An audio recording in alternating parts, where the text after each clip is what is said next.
Hello each and everyone, my name is Deepali. Welcome to गुडन classes. आज हम इस वीडियो में पढ़ेंगे चैप्टर 1 के कुछ इंपॉर्टेंट फैक्ट्स के बारे में जो आपकी बुक में दिए हुए हैं। ठीक है, तो देखिए, on the globe of meridians of longitude 180 degree west and 180 degree east are the same longitude, so this longitude is 180 degree omitting the letter W और E। तो आप कुछ समझे? ठीक है, मैं समझाती हूँ क्या। देखिए, हमारी जो प्राइम मेरिडियन है, हमने आपको बताया था कि जो पृथ्वी है पूरी पूरी घूमती है, 360 डिग्री पूरा घूमती है। ठीक है, तो हमने क्या बताया था, प्राइम मेरिडियन जो रेफरेंस पॉइंट है वो 0 से स्टार्ट होता है। तो 0 से ही क्या होता है, ईस्ट में क्या है, 0 से स्टार्ट हो जाएगा, 180 डिग्री तक जाएगा, और यहाँ से 0 से स्टार्ट होगा 180 डिग्री। 180 डिग्री 180 डिग्री कितना हो गया, 360 डिग्री हो गया।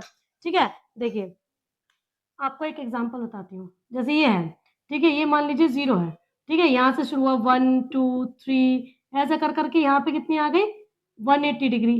ठीक है, और 1 2 3 करके इधर से भी यहाँ पे कितनी आ गई, 180 डिग्री। ये और ये दोनों लाइन जो होती सेम होती है 180 डिग्री की। जब यहाँ से जाएगी और यहाँ से जाएगी तब भी, अगर ये 0 से स्टार्ट होके यहाँ 180 डिग्री जाए तो तभी एक ही लाइन होगी, और इधर से 0 से स्टार्ट होगी तब भी यहाँ पे जब जाएगी तो वो एक ही लाइन पे 180 डिग्री होगी।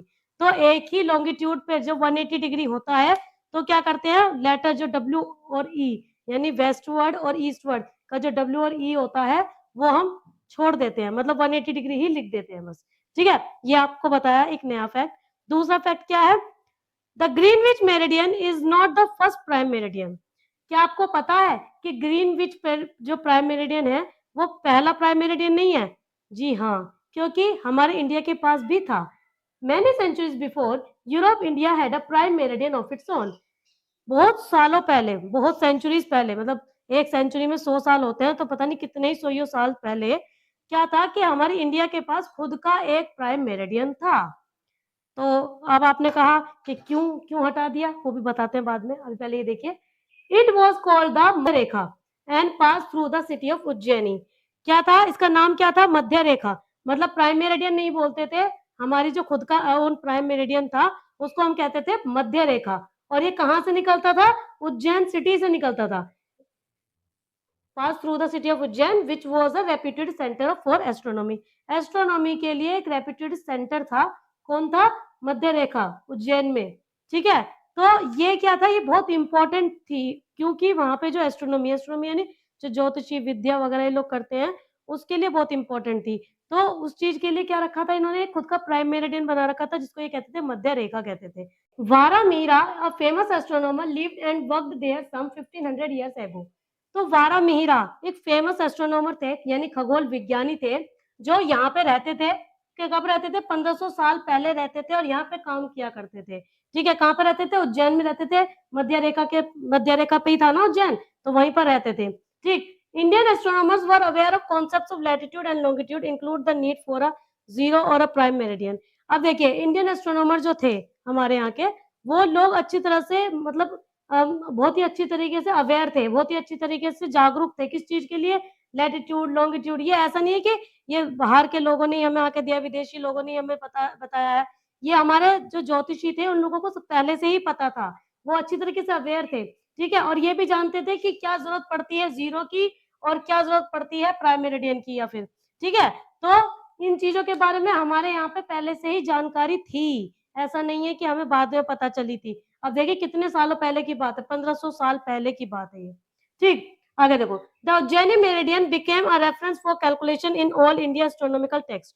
जितने भी एस्ट्रोनॉमिकल टेक्स्ट हैं इंडिया की, वो सारी इसी पे ही रेफरेंस है। उज्जैन की जो मध्य रेखा है ना, उसी के ऊपर ही कैलकुलेशन कर रखी है इन लोगों ने, कि इन्होंने एक रेफरेंस पॉइंट किसको माना था, मध्य रेखा जो उज्जैन में थी, उसको इन्होंने रेफरेंस पॉइंट मान रखा था, और उसी से ही हम लोग, वो लोग क्या करते थे, एस्ट्रोनॉमी करते थे। ठीक है, this is because measuring longitude required accurate time keeping which is, आपकी बुक में ये मैप दिया हुआ है, देख रहे हो आप, ये मैप दिया हुआ है आपकी बुक के अंदर। ठीक, तो इस मैप के अंदर अब क्या समझ में आ रहा है, यही मैप मैंने यहाँ पे बना रखा है। ठीक, तो यहाँ पे क्या है, यह मध्य रेखा दी हुई है आपके मैप में। ये क्या है, इंडिया का मैप है, और ये क्या है, मध्य रेखा। ठीक है, तो इसमें दिखा रखे हैं शहर वगैरह भी दिखा रखे हैं इस मैप के अंदर। तो ये किस तरीके का मैप है, थीम मैप है एक तरह समझिए। एंशियंट सिटी किस लिए है, गोल सर्कल जहाँ पे होगा ये एंशियंट सिटी, और जहाँ पे ये इस तरह का स्क्वायर होगा वो क्या है, मॉडर्न सिटी। तो इसमें क्या बता रखा है, इसमें बता रखा है कि ये जो है कुरुक्षेत्र, आपका रोहितका या फिर रोहतक जो आज कहने लगे हम लोग, मलवा नगर जिसे नगर कहने लगे, उज्जैन, ठीक है, ये आपका कन्याकुमारी, ये सारे क्या थे, ये इस उन लोगों के हिसाब से पुराने टाइम में इस जगह पे स्थित थे, मतलब इस लॉन्गिट्यूड पे स्थित थे, मध्य रेखा पर। ये सारे शहर उनके हिसाब से इस मध्य रेखा पर स्थित थे। लेकिन ऐसा नहीं है। क्यों? क्योंकि आज के टाइम में अगर आप देखो तो ये देखिए मध्य रेखा से थोड़ा-सा दूर है। देखिए, थोड़ा-सा दूर है, लेकिन वो इसको दूर ही नहीं मानते थे। ठीक है? क्यों नहीं मानते थे? क्योंकि उन्हें लगता नहीं, क्योंकि उस टाइम पे इतनी अच्छी टेक्नोलॉजी नहीं थी। देखिए, आज के टाइम में क्या है, आपने देखा जो अर्थ है वो हमारा कितना डिग्री घूमता है, पूरा 360 डिग्री रोटेट कर जाता है। ठीक है? तो कितने दिन में करता है? 1 दिन में कर लेता है। 1 दिन में कितने घंटे होते हैं? 24। तो 360 डिग्री वो करता है, तो इस तरीके से कितना आ जाता है? 15 डिग्री आ जाता है। ठीक है? अब इसको हम देखें तो और 15 डिग्री और कितनी देर में होता है? 1 आवर में। तो 1 आवर में कितने मिनट होते हैं? 60 मिनट होते हैं। मैंने 15 से करा, 15 वन जा 15 और 15 फोर जा 60। तो 1 डिग्री कितनी देर में घूमता है? 4 मिनट में। तो यहाँ से अगर ये मध्य रेखा से अगर ये चीज़ इतनी दूरी पर है, कुरुक्षेत्र, आपका ये रोहितिका, मालवीय नगर, तो इसमें कितना गैप आ गया होगा? जब 1 डिग्री 4 मिनट में 1 डिग्री घूमता है, तो ये कितनी डिग्री हो गई होगी? है ना? तो कितना गैप आ गया होगा? टाइम का कितना तगड़ा गैप आ गया होगा। तो लेकिन उस टाइम पे नहीं मानते थे ये लोग। तो इसीलिए क्या कहते हैं, इसीलिए क्यों क्यों नहीं मानते थे इस चीज़ को? क्योंकि उन लोगों को लगता था ये सही है। लेकिन क्यों आज के टाइम में अगर देखा जाए तो this is because measuring longitude required accurate time keeping, क्योंकि वो लॉन्गिट्यूड को एक्यूरेट क्यों नहीं मेज़र कर पा रहे थे? क्योंकि वहाँ पर एक अच्छा खासा टाइम कीपिंग, मतलब एक कहते हैं ना कि समय बिल्कुल एक्यूरेट टाइम नहीं था। एक्यूरेट टाइम के लिए क्या नहीं थी उस टाइम पे? टेक्नोलॉजी नहीं थी। जैसे कि आज हो गई है। आज इतनी अच्छी टेक्नोलॉजी है, इसीलिए हम बिल्कुल एक्यूरेट टाइम बता पाते हैं कि ये लॉन्गिट्यूड यहाँ पर होना चाहिए। इसलिए यहाँ पे लॉन्गिट्यूड जो मध्य रेखा वाला लॉन्गिट्यूड था, यहाँ पे जितनी भी ये जो सिटीज़ हैं वो थोड़ी-सी दूरी पर है, और अगर दूरी पर हैं, तो यानी कि लॉन्गिट्यूड क्या हो गया, वो गलत हो गया। लॉन्गिट्यूड यहाँ पे हुआ ही नहीं, फिर मध्य रेखा कुरुक्षेत्र पे हुई नहीं। कुरुक्षेत्र से दूर है मध्य रेखा, है ना? रोहितिका से भी दूर है थोड़ा-सा, लेकिन उज्जैन के हिसाब से ठीक है। तो ये ऐसा क्यों हो रहा था? क्योंकि समय ज़रूरी होता है, हमें समय चाहिए होता है किसी भी लॉन्गिट्यूड को लगाने के लिए। लेकिन अगर जब समय ही नहीं होगा तो लॉन्गिट्यूड को कैसे हम लगा पाएँगे सही तरीके से, कैसे मार्क कर पाएँगे? तो क्यों नहीं हो पा रहा था? इसलिए नहीं हो पा रहा था क्योंकि हमारे पास समय जानने के अच्छे खासी टेक्नोलॉजी नहीं थी, इसी वजह से ये चीज़ मानी नहीं गई, और कुछ को समझ में आया कि हमारा जो भारत था, उसे कितनी चीज़ों की नॉलेज थी, जो हमें लगता है कि नहीं होगी, उन लोगों को ज़्यादा होगी, लेकिन हमें उनसे ज़्यादा थी।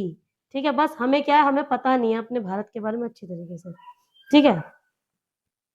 अगर आपको ये वीडियो अच्छी लगी हो तो प्लीज़ लाइक एंड सब्सक्राइब करना ना भूलें। Good done classes. Thanks for watching this video.